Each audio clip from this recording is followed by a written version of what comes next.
Jamais sans la grâce, une dévotion matinale qui vous connecte à la pensée de Dieu et vous donne la provision du ciel au quotidien.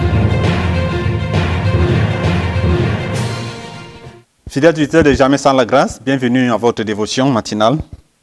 Et nous vous saluons dans le nom de Jésus-Christ. Je suis votre ami Romuald Dombala. Et ce matin, nous allons nous entretenir sur un verset dans Matthieu 16, verset 21. Mais avant de continuer, j'aimerais que nous prions. Seigneur, nous voici encore devant toi, en train d'écouter et de recevoir de toi. Nous prions que tu ouvres notre entendement, afin qu'on saisisse ce que tu as à nous communiquer et cela nous guide au long de cette journée et des jours à venir. Au nom de Jésus-Christ. Amen. Donc, je disais donc que nous allons lire dans Matthieu 16, verset 21.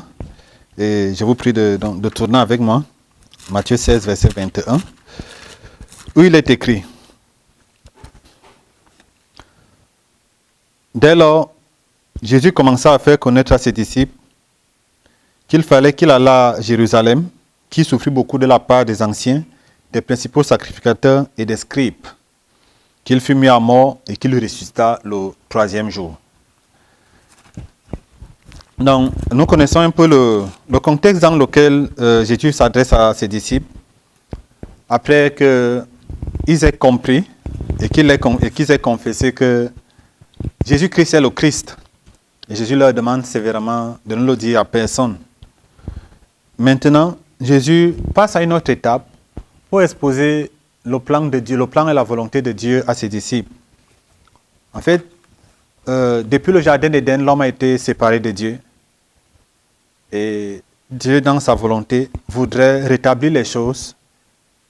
Il a fait au jardin d'Éden en faisant lui-même un sacrifice. Par la suite, il a institué les sacrifices qui devaient être faits par des sacrificateurs. Mais dans Hébreux, au chapitre 10, à partir du verset 4, la Bible nous dit que il est impossible que le sang des taureaux et des boucs ôte les péchés. C'est pourquoi Christ, entrant dans le monde, dit: Tu n'as voulu ni sacrifice ni offrande, mais tu m'as formé un corps. Tu n'as géré ni holocauste ni sacrifice pour le péché. Alors j'ai dit: Voici, je viens dans le rouleau du livre où il est question de moi pour faire, ô Dieu, ta volonté. Non, c'est cette volonté que Jésus-Christ est donc venu accomplir, et cela va nécessairement passer par la croix. C'est vrai que les disciples, jusque-là, l'ont vu guérir les malades de toutes sortes de maladies, ressusciter les morts, ramener les gens à la vie, je veux dire, faire des signes et des prodiges. Il a même fermé la bouche à ses détracteurs qui posaient des questions pièges et j'en passe. Et maintenant, Jésus passe à une autre étape. Il leur dit que, ok, il faut maintenant que l'Église, qu'on pense à la perspective de l'Église, où il établit Pierre comme l'autorité, ainsi de suite. Mais pour que cela ait lieu, il faut qu'il parte à la croix, à Jérusalem. Et mes frères et mes sœurs, il est bon de connaître la volonté de Dieu, même de manière beaucoup plus détaillée, mais l'aspect sur lequel nous aimerions nous concentrer ce matin, c'est le prix à payer. C'est le prix à payer. Donc, sans croix, sans la croix, il n'y aura pas de résurrection. Sans la résurrection, il n'y aura pas d'église. Donc, Jésus explique clairement à ses disciples qu'il faut nécessairement qu'ils payent le prix suprême.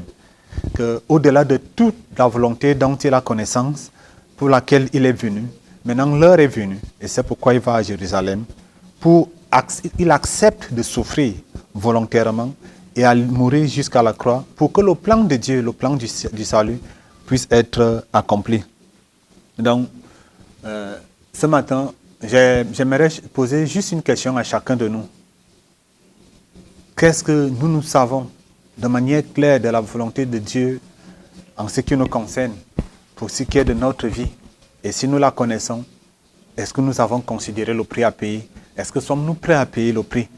C'est la question à laquelle Dieu demande à chacun de nous de répondre de manière claire, de manière précise. Alors que nous allons continuer à réfléchir à cette question au cours de la journée. Que Dieu nous éclaire davantage et qu'il nous donne le courage d'accepter de payer le prix qu'il faut. Que Dieu nous bénisse. Si vous avez aimé cette émission, parlez-en à vos amis. Parlez-leur du message de la grâce et de ce qu'il fait dans vos vies.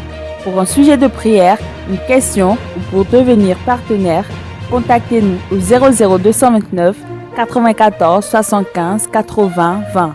Que Dieu vous bénisse et à la prochaine. En attendant, pensez avec Dieu.